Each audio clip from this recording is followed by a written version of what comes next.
દેખાય છે બેટા?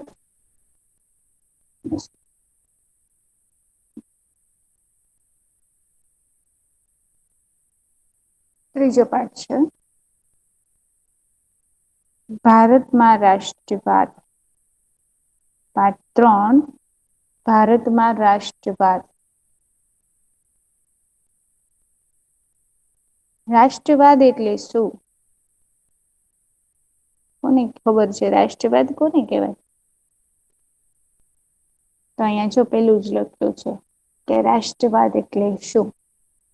તો રાષ્ટ્રવાદ એટલે પોતાના રાષ્ટ્ર પ્રત્યે એકાત્મતા અને ગૌરવની ભાવના એને રાષ્ટ્રવાદ કહેવાય.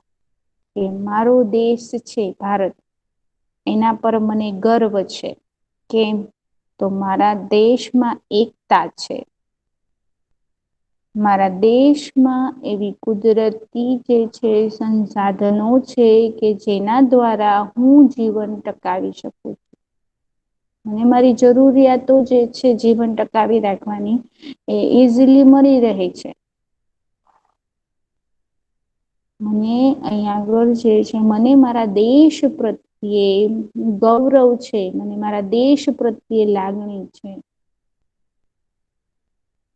પરંતુ મારા દેશે મને આ મારી ભૂમિ એ મને ઘણું બધું આપ્યું છે. બરાબર, જેનાથી મારું જે છે વિકાસ થયો છે. બરોબર, એ મારા દેશ પ્રત્યેની ભાવના, મારા દેશ પ્રત્યેનો પ્રેમ છે.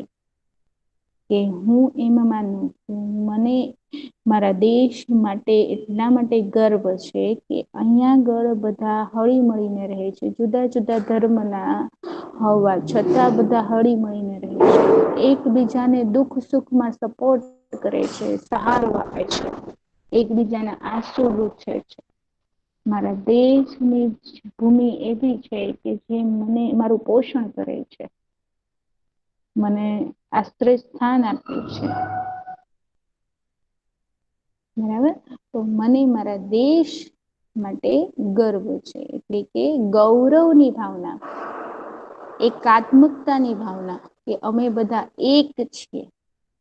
ઈદનો તહેવાર સાથે મનાવીએ છીએ. હિન્દુ ધર્મના લોકો પણ આપણને શુભેચ્છા આપે છે ઈદની. મુસ્લિમ ધર્મ ના લોકો હિન્દુ ધર્મના લોકોને દિવાળીની શુભેચ્છા આપે છે. એકબીજાને મળે છે, એકબીજાને મીઠાઈ ખવડાવે છે.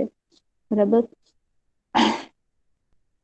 અહીંયા આગળ જે છે ક્રિસમસમાં પણ હળી મળીને બધા જ લોકો જે છે તહેવાર ઉજવતા હોય છે ક્રિસમસનું. એવી જ રીતે બધા જ ધર્મ જે છે ભારતમાં રહે છે બધા ધર્મના લોકો એમાં હળી મળીને એમ નથી કેતા કે આ મારો ધર્મ નથી, હું આ ધર્મની નથી, હું આ ધર્મના લોકો શા માટે સામેલ થાવ, શા માટે એ લોકોના તહેવાર ઉજવું.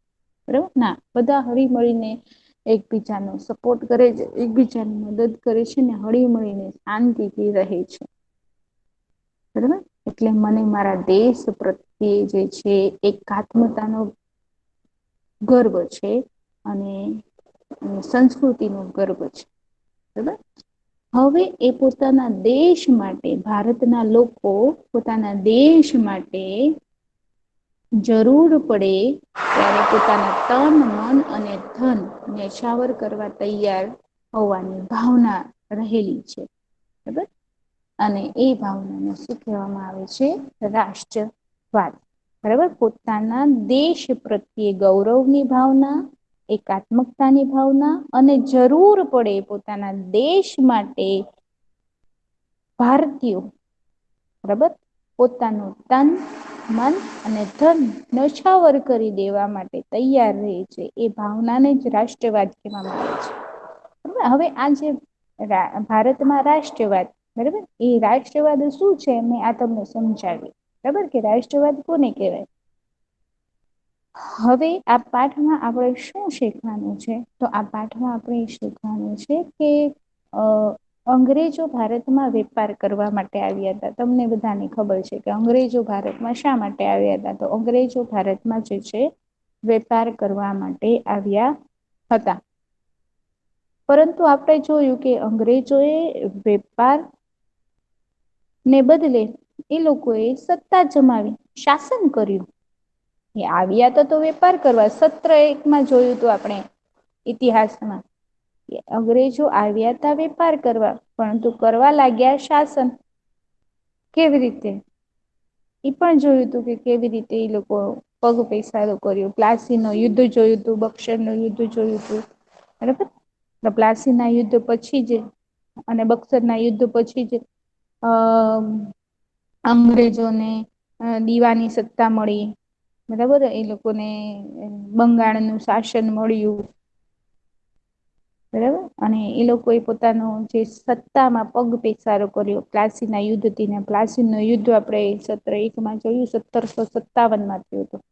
1757 થી 1857 નો સમયગાળો એટલે 100 વર્ષ. બરાબર. તો અહીંયા આગળ ભારતીયોમાં રાષ્ટ્રવાદની જાગૃતિ ક્યારેથી આવી? તો 1857માં જે પ્રથમ સ્વાતંત્ર્ય સંગ્રામ થયું. ત્યારથી ભારતીયોમાં રાષ્ટ્રવાદની ભાવના જાગી. ત્યાં સુધી તો 100 વર્ષ તો અંગ્રેજો નો જે છે ગુલામીમાં જ રહ્યા. એટલે અંગ્રેજો એ શોષણ જ કર્યું. ચૂપચાપ એ લોકોનો અત્યાચાર સહન જ કર્યું. ઈ કે છે અંગ્રેજ શાસન કરે છે, એ લોકો અંગ્રેજી બોલે છે, ભણેલા ગણેલા છે, સૂટ બૂટ પહેરે છે, ભારતીય ધોતી જબ્બો પહેરે છે. એ લોકો આપણા દેશનો વિકાસ કરશે. એ લોકો ભણેલા ગણેલા છે, એટલે હોશિયાર છે, એટલે આપણું સારું કરે છે, સારું કરશે, સારું કરશે. એવી આશા એ બધા ભારતીયો જે છે એ લોકો કે એ પ્રમાણે કરતા. પણ આ 100 વર્ષમાં અંગ્રેજોએ ભારતની દશા બદલી નાખી હતી. સોનાની ચિડિયા કહેવાતો આ ભારત દેશ કંગાલ બની ગયો હતો આ 100 વર્ષમાં. અંગ્રેજો આવ્યા ભારતમાં વેપાર કરવા. એ સમયે ભારત એટલો બધો પ્રખ્યાત હતો એના વસ્તુઓથી. મરી મસાલા, તેજાની, રેશમ, કાપડ, સુતરાઉ કાપડ, ગળી વગેરે વસ્તુઓની વિદેશમાં એટલી બધી માંગ હતી કે દરેક દેશ અમેરિકા હોય, આફ્રિકા હોય, એ દરેક દેશ ભારત સાથે વેપાર કરવા માટે જે છે તલ પાપડ થતો તો ઉત્સુક રહેતો હતો કે ત્યારે અમને ભારત સાથે વેપાર કરવાનો ચાન્સ મળે. એવા દેશને પાયમાલ કરી નાખ્યો હતો આ 100 વર્ષના સમયગાળામાં અંગ્રેજોએ. કેવી રીતે પાયમાલ કર્યું હતો? બરાબર. તો એ લોકો એ જે છે જુદી જુદી નીતિઓ, કપટ નીતિઓ અપનાવી હતી. જુદી જુદી શોષણની નીતિઓ અપનાવી હતી. બરાબર. એના લીધે 100 વર્ષના સમયગાળામાં અંગ્રેજોએ ભારતની દશા જે છે એ બદલી નાખી હતી. હવે લોકોને પ્રશ્ન અહીંયા એ થાય કે લોકો સભાન કેવી રીતે થયા? લોકોમાં લોકોમાં એટલે અત્યારે ભારતની વાત કરી રહ્યા છે. એટલે કે ભારતીયોમાં, ભારતના લોકોમાં એ સભાનતા કેવી રીતે આવી? તો આ 100 વર્ષમાં ભારતની જે શાળાઓ હતી એ શાળાઓમાં અંગ્રેજોએ અંગ્રેજી શિક્ષણ દાખલ કર્યું હતું. અને એના લીધે ભારતના જે યુવાનો હતા હવે એ અંગ્રેજી જાણતા હતા. હવે ભારતના જે યુવાનો હતા એ અંગ્રેજી જાણતા હતા અને વિદેશમાંથી આવતી પુસ્તકો જે છે અંગ્રેજીમાં એ વાંચતા હતા. અને વિદેશમાં શું થઈ રહ્યું છે અને એની સામે લોકો શું કરી રહ્યા છે એના થી એ જાગૃત થયા હતા. એની જાણકારી, વિદેશોની જાણકારી પણ હવે મળવા લાગી હતી.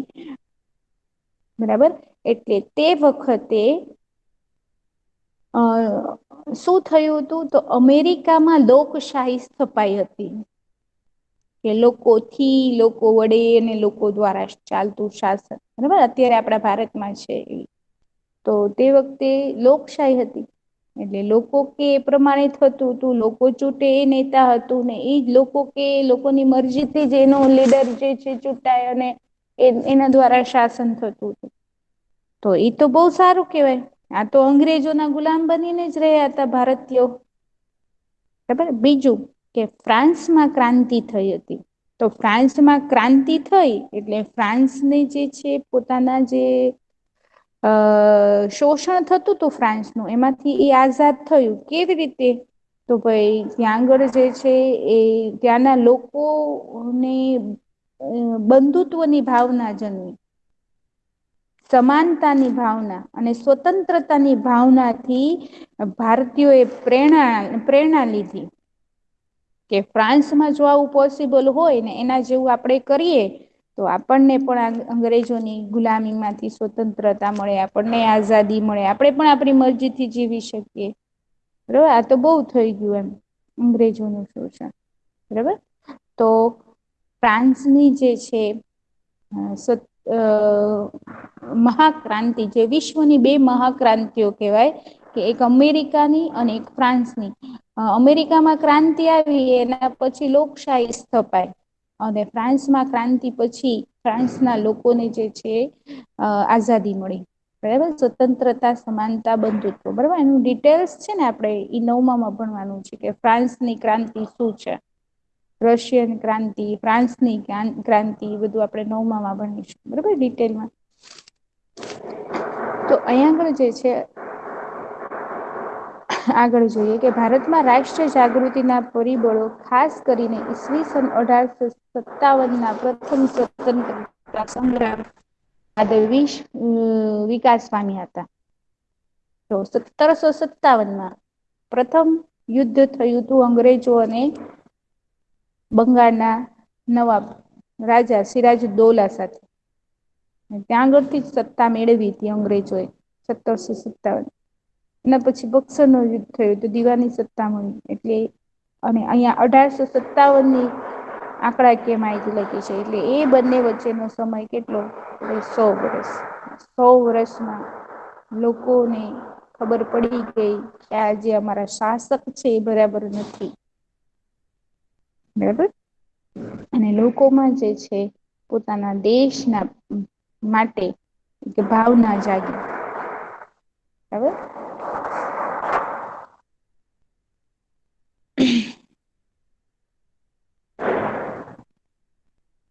અહીં આગળ જોઈએ તો આધુનિક રાષ્ટ્રવાદનો સૌ પ્રથમ ઉદ્ભવ યુરોપમાં જોવા મળે છે. નવજાગૃતિ, ધર્મ સુધારણા, અમેરિકા અને ફ્રાન્સની ક્રાંતિઓ, ઇટાલી અને જર્મનીનું એકીકરણ વગેરે પરિબળો યુરોપમાં રાષ્ટ્રવાદનો ફેલાવો કરવામાં મહત્વની ભૂમિકા ભજવેલ છે. ભારતમાં બ્રિટિશ શાસન હતું.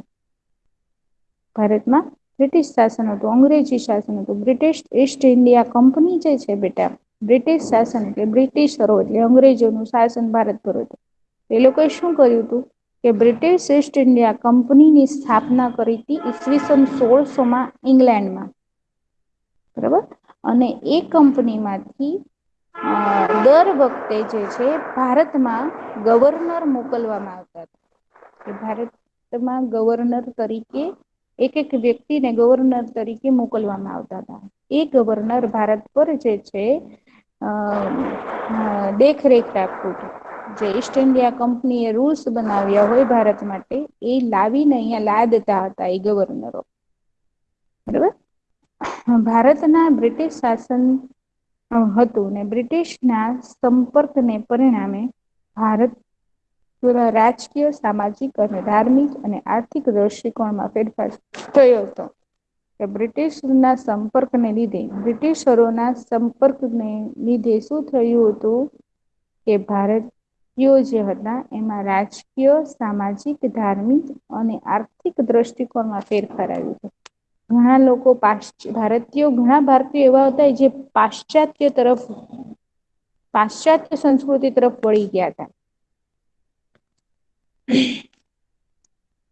હવે આપણે અહીંયા આગળ જોઈએ કે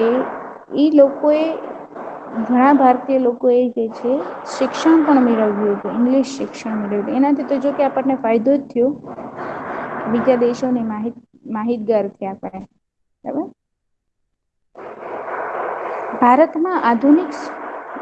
ભારતમાં આધુનિક રાષ્ટ્રવાદને ઘડનારા પરિબળો ઊભા થયા.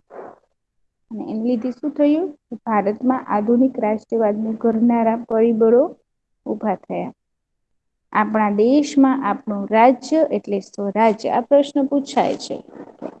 આપણા દેશમાં આપણું રાજ્ય એટલે સ્વરાજ્ય. સ્વરાજ્ય કોને કહેવાય? તો આપણા દેશમાં આપણું રાજ્ય એટલે સ્વરાજ. બરાબર. આપણા દેશમાં આપણું રાજ્ય એટલે સ્વરાજ. બરાબર. સ્વરાજ એટલે શું? તો આપણા દેશમાં આપણું રાજ્ય અને સ્વરાજ્ય કહેવામાં આવે છે. આ વિચાર દેશના શિક્ષિત તથા બુદ્ધિશાળી લોકોમાં બ્રિટિશ શાસન દરમિયાન ફેલાઈ ગયો. દેશવાસીઓમાં રાષ્ટ્રીય એકતાની ભાવના જાગૃત થઈ. અને આવી રાષ્ટ્રવાદની ભાવના પેદા કરનાર પરિબળો કયા હતા? પરિબળો એટલે કારણો.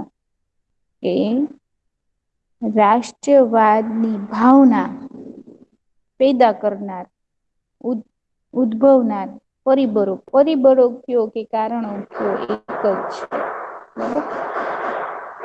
કે ભારતીયોમાં રાષ્ટ્રવાદની ભાવના જાગી એના કારણો કયા કયા છે?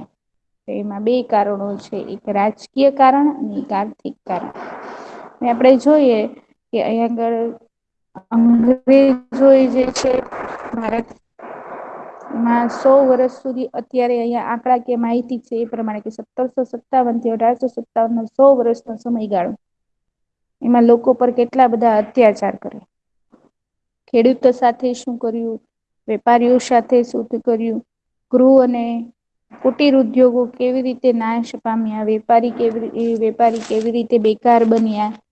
પછી ખેડૂતો કેવી રીતે ખેતર વગરના બન્યા, જમીન વિહોણા બની ગયા. એ જુદી જુદી નીતિઓ ના લીધે, અંગ્રેજની જુદી જુદી નીતિઓના લીધે આવું થયું. હવે અંગ્રેજો જયારે ભારતમાં આવ્યા અને એ લોકોએ વેપાર કરવાની શરૂઆત કરી, તો અંગ્રેજોએ જોયું કે આ ભારત જે છે એ જુદા જુદા રાજ્યોમાં વહેંચાયેલું છે.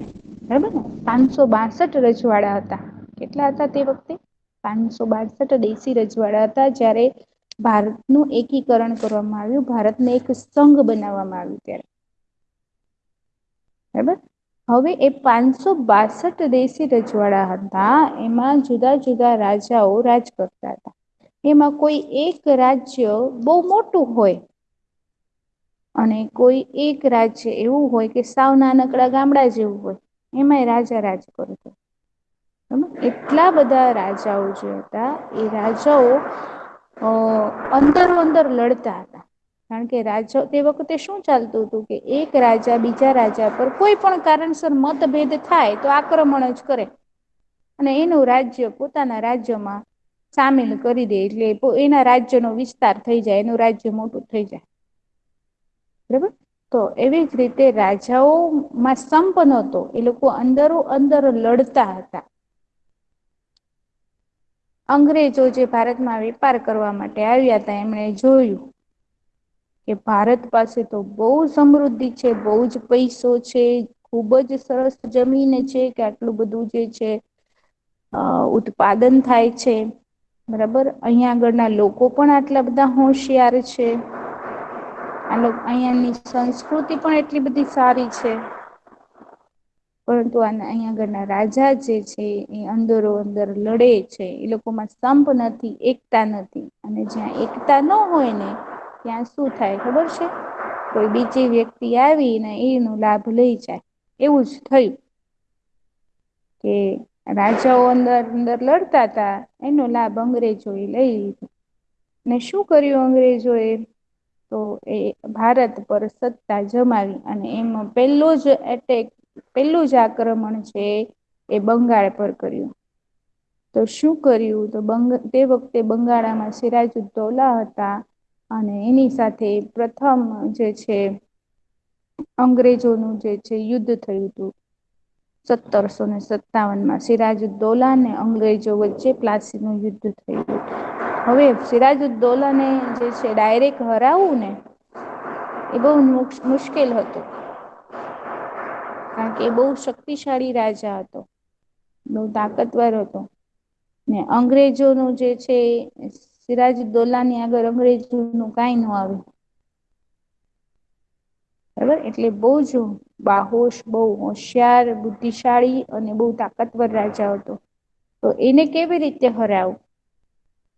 તો અંગ્રેજોએ કપટ નીતિ અપનાવી, એનો સેનાપતિને બંગાળાના નવાબ બનાવવાની લાલચ આપી મીરજાફરને, અને એમની પાસેથી મીરજાફરે પોતાના રાજા સાથે બેઈમાની કરી.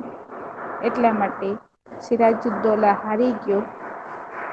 અને અંગ્રેજો પ્લાસીનું યુદ્ધમાં અંગ્રેજોની જીત થઈ હતી. અને બંગાળની સત્તા પછી અંગ્રેજોને મળી હતી. એના પછી ઘણું બધું થયું હતું. મીર જાફર પછી મીર કાસમ આવ્યો, અને એના પછી મીર જાફર આવ્યો, અને પછી મીર જાફર ને પણ અંગ્રેજો એ મારી નાખ્યું. બધી લાંબી હિસ્ટ્રી છે, પરંતુ આપણે ટૂંકમાં એટલું જોઈએ કે બંગાળાની જે છે સત્તા મળી.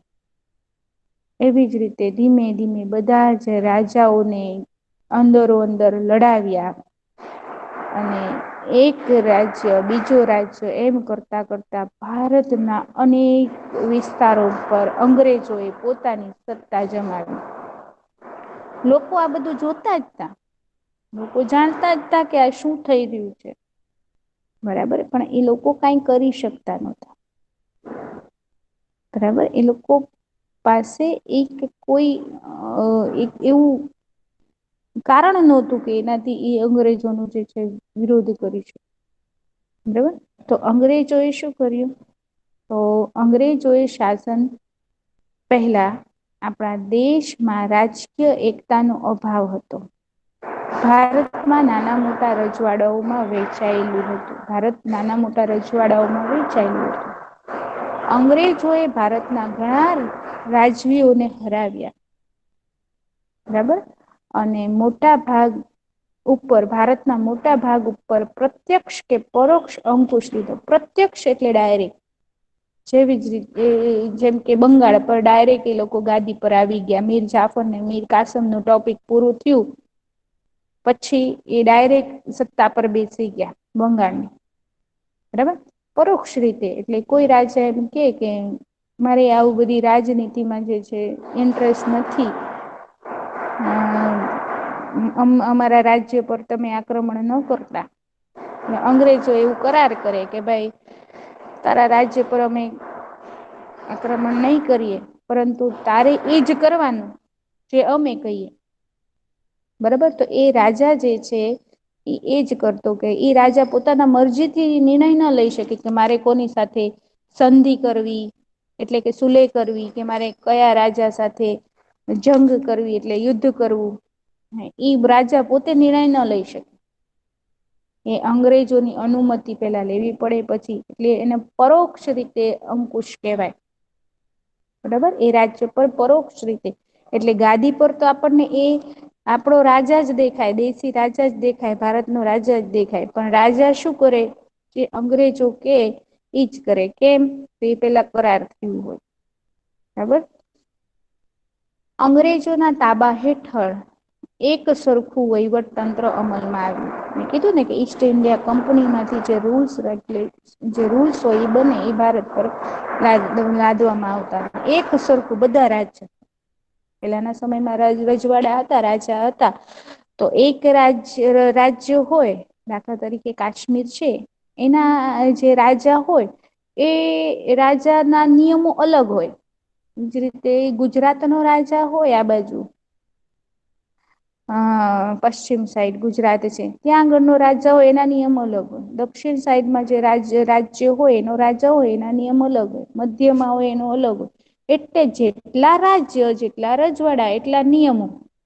અને દરેક ના નિયમ એકબીજાથી મેચ થાય નહી. અલગ અલગ હોય. પોતાના વિસ્તાર, પોતાના પ્રજા, પોતાની જરૂરિયાત પ્રમાણે અલગ અલગ હોય. પરંતુ જે બ્રિટિશરોએ જે નિયમો કર્યા હતા ભારત ના જે જુદા જુદા રાજ્યો હતા એના પર નિયમો હતા એ એક સરખા હતા. જો રાજા જે હતા, જે રાજ કરતા હતા, એ પ્રજાના જરૂરિયાતોને પોતાની જે કુદરતી સંસાધનો છે એ પ્રમાણે એને ધ્યાનમાં લઈ અને કેવી રીતે જે છે ભારત દેશનો વિકાસ થશે, મારી પ્રજાનો વિકાસ થશે, એ પ્રમાણે નિયમ બનાવતા હતા. બરાબર. પરંતુ આ અંગ્રેજી પ્રજા છે, અંગ્રેજો છે, એ બધા જ રાજ્યો માટે એક સરખા નિયમ બનાવતા હતા અને એક સરખું વહીવટ અમલમાં લાવ્યા, જેનાથી કોઈને ફાયદો થયો અને કોઈને નુકસાન થયું. બરાબર.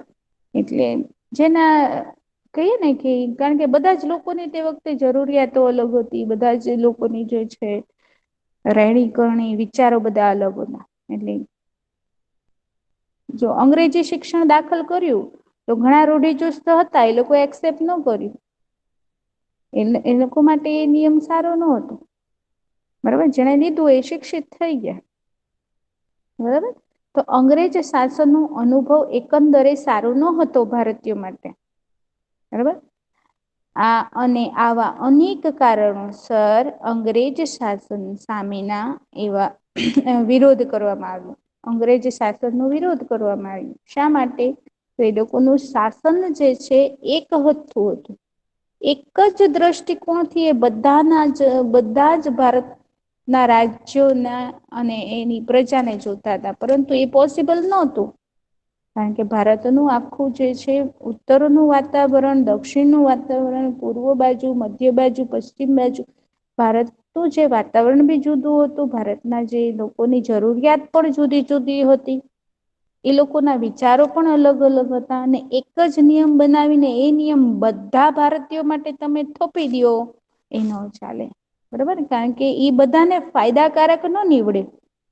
બરાબર. એનાથી લોકો જે છે કંટાળી ગયા હતા કે આવું ચાલે નહીં. અંગ્રેજો જે છે શાસન કરી રહ્યા છે એ નીતિ ભારતીયો માટે બરાબર નથી. એટલા માટે જાગૃત થયા હતા અને લોકો જે છે રાષ્ટ્ર ભાવના પેદા થઈ હતી. તો રાષ્ટ્રવાદની ભાવના જન્મી લોકોના દિલમાં. એનું કારણ, એનું પરિબળ શું હતું? પેલું તો રાજકીય જે રાજકારણ કર્યું, જે શાસન કર્યું, એ યોગ્ય હતું નહીં.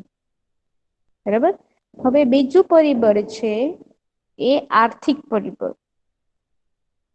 તો આર્થિક એટલે પૈસાની દ્રષ્ટિએ આર્થિક પરિબળ. બરાબર. તો અંગ્રેજોની આર્થિક નીતિ જે હતી એ કેવી હતી? કપટ નીતિ હતી. એટલે આર્થિક નીતિ હતી એ અન્યાયી હતી. સોરી, અન્યાયી હતી.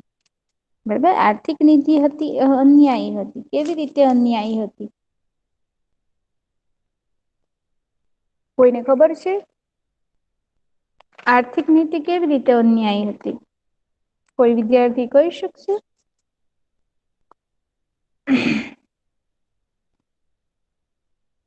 હા કે ના? એટલો તો કેવી રીતે અન્યાય હતી? આર્થિક નીતિ કેવી રીતે અન્યાયી હતી? ન્યાયી અને અન્યાયી. અન્યાયી આર્થિક નીતિ અન્યાયી કેવી રીતે હતી? નથી ખબર. ઓકે, હું તમને કઉ છું કે ભારત ખેતી પ્રધાન દેશ હતો. બરાબર ને? ભારતમાં ખેતી થતી હતી. મોટા ભાગના લોકો ખેતી સાથે સંકળાયેલા હતા. બરાબર. ખેતી કરતા. ને ખેતીમાં કપાસ છે, પછી અનાજ છે, તેલીબિયા છે, શેરડી છે, એવા બધા પાકનું ઉત્પાદન થતું હતું. મોસ્ટ ઓફ તે વખતે જે છે કપાસનું ઉત્પાદન કરવામાં આવતું. કારણ કે સુતરાઉ કાપડની વિદેશોમાં બહુ માંગ હતી. બરોબર. ગળીની ખેતી થતી, શણની ખેતી થતી. મોસ્ટ ઓફ જે છે ભારતીયો જે છે ખેતી સાથે સંકળાયેલા હતા. ભારતમાં અંગ્રેજી શાસન આવ્યું. અંગ્રેજોએ સત્તા જમાવી. તો અંગ્રેજોએ શું કર્યું? તો જુદા જુદા મહેસૂલ નાખ્યા. જમીન મહેસૂલ નાખ્યા. બરાબર. કે આ જે તમે જેના પર ખેતી કરી રહ્યા છો એ જમીન એ ઈસ્ટ ઇન્ડિયા કંપનીમાં આવે છે. એટલે અંગ્રેજોનું શાસન છે એના પર. એટલે તમારે એના પર મહેસૂલ દેવો પડશે, જમીન મહેસૂલ દેવું પડશે. બરાબર, એ જમીન મહેસૂલ દીધું પછી એ ખેતરમાં એ જમીનમાં જ્યારે ખેડૂત જે છે પોતાના ખર્ચે પોતાની મહેનતથી કોઈ પણ પાક ઉત્પાદન કરે, પછી એ કપાસ હોય કે અનાજ હોય કે કોઈ પણ વસ્તુ હોય, એનું ઉત્પાદન કરી અને એ ઉત્પાદિત થતું જે માલ છે એના પર એ લોકો ટેક્સ લગાવતા. એ તમારું આટલું ઉત્પાદન થયું એના પર આટલા ટકા ટેક્સ દેવાનું. બરાબર, પેલા તો જમીન મહેસૂલ ભર્યું પછી એના પર ટેક્સ દેવાનું. જો એનો વિરોધ કરે ખેડૂતો એને જેલમાં પૂરી દેતા અને એનું ખેતર જે છે જપ્ત કરીને કંપનીમાં નાખી દેતા. કંપની ના નામે એનું ખેતર થઈ. તો ખેડૂતોને શું કરવું પડતું, જમીન મહેસૂલ પણ દેવું પડતું હતું અને ઉત્પાદિત માલ પર ટેક્સ પણ દેવું પડતું. હવે જે છે ખેડૂતો જ્યારે ભારતના વેપારીઓને એ માલ વેચશે તો સ્વાભાવિક છે એ માલની જે છે કિંમત વધી જશે. દાખલા તરીકે એક ખેડૂતે કપાસ વાવ્યું, બરાબર, અને કપાસ માટે એને જમીન મહેસૂલ પણ ભર્યું અને કપાસના ઉત્પાદન પર એને ટેક્સ પણ ભર્યું. અને જો ટેક્સ ન ભરી શકે, ખેડૂત પાસે પૈસા ન હોય તો એના ઉત્પાદન માંથી અમુક ઉત્પાદિત જે વસ્તુ હોય, દાખલા તરીકે કપાસ હોય તો કપાસ, અનાજ હોય તો અનાજ, જે અંગ્રેજો કે એ ટકા ના હિસાબે એ લોકોને આપી દેવું પડતું. કે દાખલા તરીકે તમારું જે કુલ ઉત્પાદન થયું એના 20% જે છે મહેસૂલ તરીકે તમારે આપી દેવાનું ઉત્પાદિત માલના. બરાબર, એટલે ખેડૂતો જે હતા એની જે ઉત્પાદિત વસ્તુ હતી એ મોંઘી બનતી. બરાબર, એટલે જયારે વેપારી ખરીદવા આવતા, ભારતના વેપારીઓ એક્ઝામ્પલ તરીકે ખેડૂતે કપાસ વાવ્યું અને કપાસનું ઉત્પાદન થયું અને એના માટે એને જમીન મહેસૂલ પણ ભરવું પડ્યું અને એનું ટેક્સ પણ ભરવું પડ્યું ઉત્પાદિત માલ પર. બરાબર, તો એ બધું જ અને પ્લસ એને ખેતરમાં જે ઉત્પાદન જ્યારે વાવણી કરી ત્યારથી તેને લણણી કરી, કાપણી કરીને માલ તૈયાર થયો ત્યાં સુધી એને બધો જ ખર્ચ પ્લસ કરશે. બધો જ પ્લસ કરશે કે આ મને વસ્તુ આટલી વસ્તુ કેટલામાં પડી, હવે મારે આ કેટલામાં વેચવું, એટલે એની કિંમત વેચાણ કિંમત નક્કી કરશે ખેડૂત. બરાબર ને, પછી એ વેચશે. તો સ્વાભાવિક રીતે એની જે બી વાવવાથી લઈ અને પાક ઉત્પાદન થાય ત્યાં સુધી નો ખર્ચ અને પ્લસ એને જમીન મહેસૂલ ભર્યું ઈ અને જે એના ઉત્પાદિત માલ પર જે ટેક્સ ભર્યો એ બધું જ પ્લસ કરે અને પછી એની વેચાણ કિંમત કેવી થઈ ગઈ, તો ભાઈ ઊંચી આવી ગઈ. હવે વેપારીઓ જે છે શું કરે, એ વેપારીઓ ખરીદે, બરાબર, વેપારીઓ એક કપાસ ખરીદે ઊંચી કિંમતે, પછી એ પોતાના જે છે હાથશાળ ઉદ્યોગો છે ત્યાં લઈ જાય ને ત્યાંથી સુતરાઉ કાપડ બનાવે. તો સ્વાભાવિક છે કે ખેડૂત જે છે ખેડૂત પાસેથી એને કપાસ ઊંચી કિંમતે લીધો હશે તો એ જયારે પોતાના મશીનોમાં તૈયાર કરશે, વેપારીઓ તૈયાર કરાવશે ત્યારે એની કિંમત ઊંચી જ આવશે. હવે એ ભારતના બજારોમાં વેચાવા આવશે તો એ સુતરાઉ કાપડની કિંમત ઊંચી રહેશે. બરાબર ને, કારણ કે એને પહેલેથી જ ખેડૂત પાસેથી જે રો મટીરિયલ મળે છે, કાચો માલ મળે છે, એ જ ઊંચી કિંમતે ખરીદ્યું છે. બરાબર, તો હવે ખેડૂતો શું અંગ્રેજો એ શું કર્યું કે ખેડૂતો પાસેથી જે ટેક્સમાં જે રો મટીરિયલ લે ઈ અને ઘણા ખેડૂતો એવા હતા કે જે જમીન મહેસૂલ ન ભરી શક્યા, તો એ લોકો ના જે ખેતર જપ્ત કરી લીધા ને ઈસ્ટ ઇન્ડિયા કંપનીમાં નાખી દીધા. હવે એ લોકો ખેડૂતો પાસે કોન્ટ્રાક્ટ કર્યું કે ભાઈ તમારે શું કરવાનું છે કે આ ઈસ્ટ ઇન્ડિયા કંપનીના ખેતરો જે છે એ કંપનીમાં જતા રહ્યા છે, એમાં તમારે મજૂર તરીકે કામ કરવું હોય તો કરવાનું. અને સાવ ઓછી મજૂરી આપીને એની પાસે મજૂરી કરાવતા, એમાં મજૂરીના કલાકો પણ વધારી દેતા. 8 કલાક દાખલા તરીકે હોય એના બદલે 10-10, 12-12 કલાક કામ કરાવતા હતા ખેતરમાં. અને ત્યાં આગળ જે ઉત્પાદિત થયેલું માલ હોય એ ખેતરમાં એ બધો જ કાચો માલ જે છે એ ઈંગ્લેન્ડ મોકલી દેતા. હવે અંગ્રેજોએ જયારે વેપાર કરવાની પરવાનગી માંગી ને ત્યારે જે છે રાજા એ તે વખતે એના પર જે છે ઈસ્ટ ઇન્ડિયા કંપનીને ભારત સાથે વેપાર જે કરે એના પર કોઈ ટેક્સ નહીં એવું આપ્યું હતું કે ભારતમાંથી એ માલ લઈ જાય તો એને કોઈ મહેસૂલ ભરવાનું નહીં, કોઈ ટેક્સ ભરવાનું નહીં. બરાબર. તો અહીંયા આગળ જે છે ભારત ઈસ્ટ ઇન્ડિયાના કંપનીના નામે જે વેપાર થતું હતું ને અંગ્રેજો જે છે ભારતીયો પાસેથી જે માલ ખરીદતા હતા એ ઇંગ્લેન્ડ પહોંચાડતા હતા ત્યારે એને કોઈ ટેક્સ ભરવું પડતું નહી. સાવ ઓછી કિંમતે રો મટીરિયલ ખરીદતા હતા.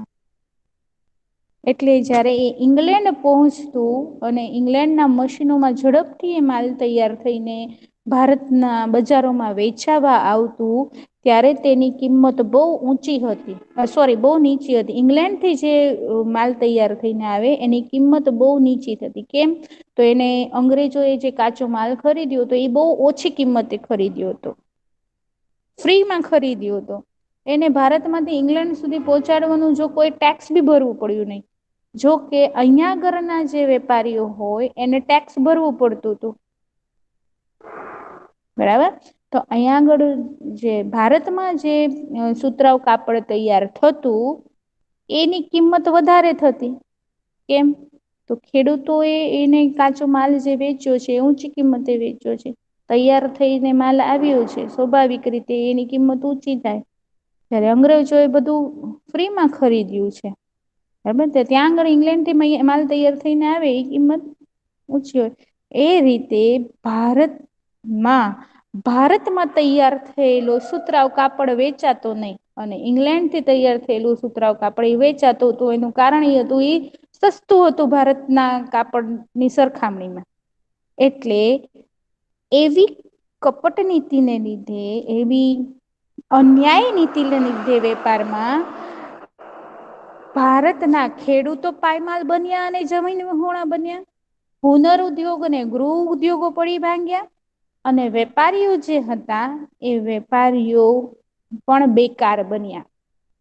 તો આર્થિક નીતિ એ લોકોએ એવી અપનાવી કે જેને લીધે ભારતના વેપારીઓ, ખેડૂતો અને હુનર ઉદ્યોગો જે છે પાયમાલ થઈ ગયા અને આર્થિક રીતે મોટો ભારતને ફટકો પડ્યો. જે ભારત સોનાની ચિડિયા એક સમયે કેવડાવતો હતો એ જ દેશ આજે બેકારી નો સામનો કરી રહ્યો છે. બરાબર. તો આ બે કારણો હતા, રાજકીય કારણ અને આર્થિક કારણ.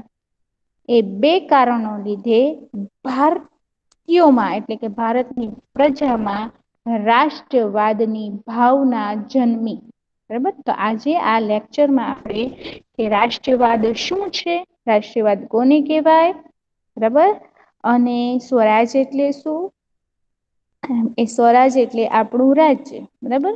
અને ભારતીયોમાં એટલે ભારતની પ્રજામાં રાષ્ટ્રવાદ કેવી રીતે ઉત્પન્ન થયો, કેવી રીતે રાષ્ટ્રવાદની ભાવના જન્મી, એના કારણો જોયા આપણે, એ રાજકીય કારણ અને આર્થિક કારણ. બરાબર. હવે આજે આપણે આટલું રાખીએ છીએ. હોમવર્કમાં આપણે શું કરવાનું છે? હોમવર્કમાં તમારે તમે અંગ્રેજો વિશે એટલે કે હિસ્ટ્રી, ભારતનો ઇતિહાસમાં તમે શું જાણો છો? ભારતના ઇતિહાસ વિશે તમે શું જાણો છો? શું હતું ભારતનો ઇતિહાસ? તમને જે આવડે ભારતના ઇતિહાસ વિશે. અંગ્રેજોના આવતા પહેલાનો સમય, પછી નો સમય. બરાબર. તમે જે કાંઈ લખો, તમે તમારી રીતે